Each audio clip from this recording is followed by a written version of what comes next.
Is The Legend of Ruby Sunday any good? The season finale is here. 2 parts ready to rock and roll. The first 2 parts of this series, and I've been begging for one this whole time, so let's hope that Russell can actually deliver.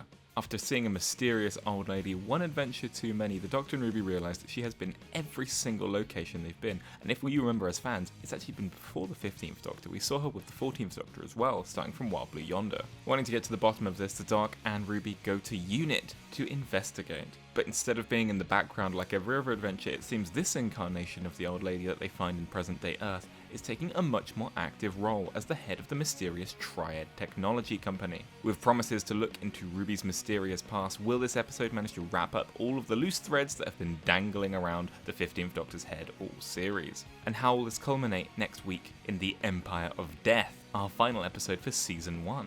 It's here, we have been waiting for answers, and I've said it before in previous reviews, that if the answers fail to be that interesting, it will hurt this series overall, because they have been teasing it quite heavily, even in irrelevant episodes, like Space Babies has been big teasing for Ruby's origins, so they really have to deliver when they actually get round to it. And this old lady too, everyone's saying she's just another bad wolf, If they do it right, I'm going to be fine with it. If they do it wrong, it will make the series more annoying in hindsight.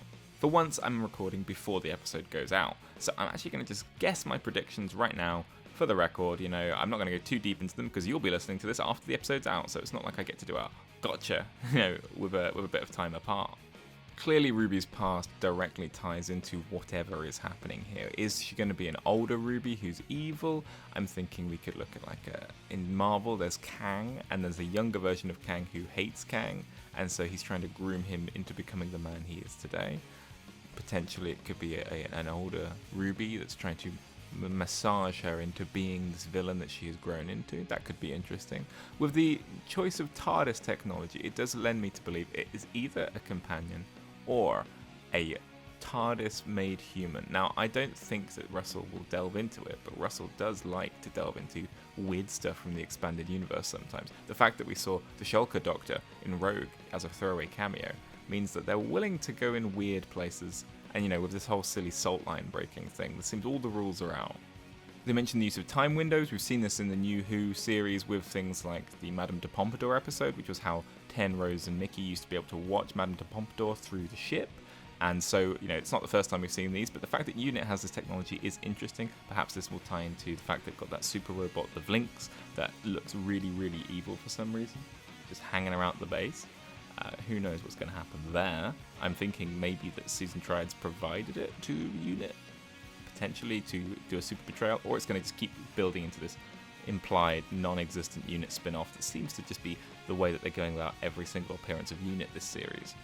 But like I say, I won't delve any more into this because you're about to go and watch the episode, and so am I, but I'm thinking potentially human TARDIS or an older Ruby, but I could be very off the mark. The reason I think human TARDIS might work is because of the chameleon circuit thing. I saw somebody mention this, and the fact that obviously the chameleon circuit is meant to make you blend in wherever you land. If there were a human TARDIS, they would be able to blend in wherever they land, and therefore it would make sense why there could be so many different random elements every episode, whether they be an ambulance, whether they be a tea lady. They have always fit into the situation exactly where they are, and it was only through increased time travel that Ruby and the Doctor were able to notice this.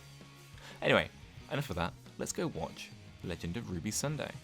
Wow, what an episode. It's hard to put your finger on two-parters because obviously everything this episode does is to set up intrigue and mystery and stakes and threat, but we don't get to see the payoff until next week. So it's hard to give it 100% definitive, 10 out of 10, 9 out of 10, whatever, because it could all go to hell next week, but this week was exciting. I very much enjoyed The Legend of Ruby Sunday. I think it was smart for Russell to tackle all the theory crafting head on. In the first few minutes of the episode, all they do is list off every single idea that I've seen circulating Twitter. We knew the kind of things that might be happening. Susan's been mentioned this series for the most time in New Who ever, I think, so there was a lot of expectations that Susan might be back. Calling the villain woman Susan made you think, oh, is Susan back? Is this her? Is this some other connection to the Doctor's true past and family? And while this episode hasn't given us any clear indication of Susan being involved in anything other than it being some trap for the Doctor, it is interesting that we still have time that in the next part we could bring them back in some way.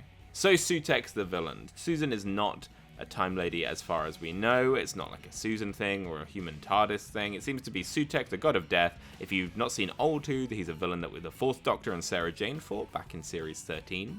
As far as I'm aware, this is the only time the Doctor's fought him in the television shows, but I know that Big Finish have done a bunch of Sutekh stories with Paradox Faction and a bunch of other stuff, so I'm sure he's got loads more lore that I don't know, but I've seen the episode Pyramids of Mars. It's a pretty good one. Bringing back a powerful villain like Sutekh means that the stakes are really set for Empire of Death. I like the fact that he's just been clinging onto the TARDIS this whole time. They often have to justify why can't the Doctor just go to the TARDIS and save the day in the past. Well, the fact that the villain is sitting on top of it is a real good motivator as to why we can't just go to the TARDIS and fix everything instantly.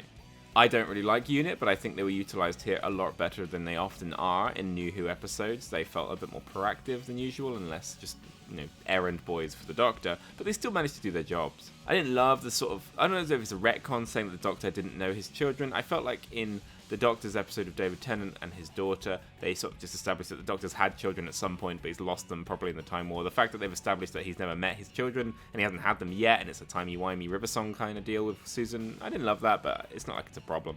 Susan Triad, we don't know how important she is. She seems to just be a normal woman who's having like these nightmare curse type things. Harbinger seems to be just as basic as the Harbinger that we saw in the Maestro episode, so I don't know if we'll get that much more out of her character, but maybe we will. But Susan appearing in all these time locations, it can't just be a trap for the Doctor to come here this very day, right? It has to. Surely she's got something to offer?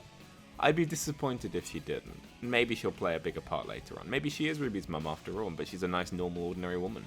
Ruby's origin hasn't been 100% linked to Sutekh yet. Obviously he was there, we saw it in the memory filter. But the mother hasn't been revealed, and I still think there's room for it to be something Time Lordy. There's been so much talk about the Doctor having children and Susan existing. I think that there'd be a massive waste of opportunity if they didn't tie in some kind of lesson to it. Perhaps Ruby is the Doctor's daughter, and the next series will be them learning how to teach them how to be a Time Lord, for example. That would be interesting, a real change of dynamic. Not since the first Doctor have we had that first Doctor and granddaughter dynamic. The fact that maybe this would be a child that would eventually regenerate into the first Susan. Maybe.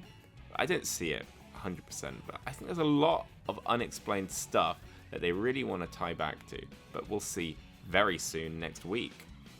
Overall, excellent first half of the two-parter. I love the big dog, I think the CGI looks pretty good. I'm excited to see the threat next week. It seems like Mel and Doctor will be doing some pretty active stuff on a motorbike. There's a big desert wave of sand at some point, seemingly in the trailer. So I'm excited. It's going to be a big finale part. I can't wait for Russell to do it all, and then the Doctor presses a big retcon button on the TARDIS, which is like, oh, let's undo the last 24 hours, and it'll be like Sutekh never existed. I can't wait for a big Russell T retcon finale. It's going to be fun. It's going to be at a great time. I mean, and shock, it's brilliant, and I can't wait to see what everybody else thinks of this episode.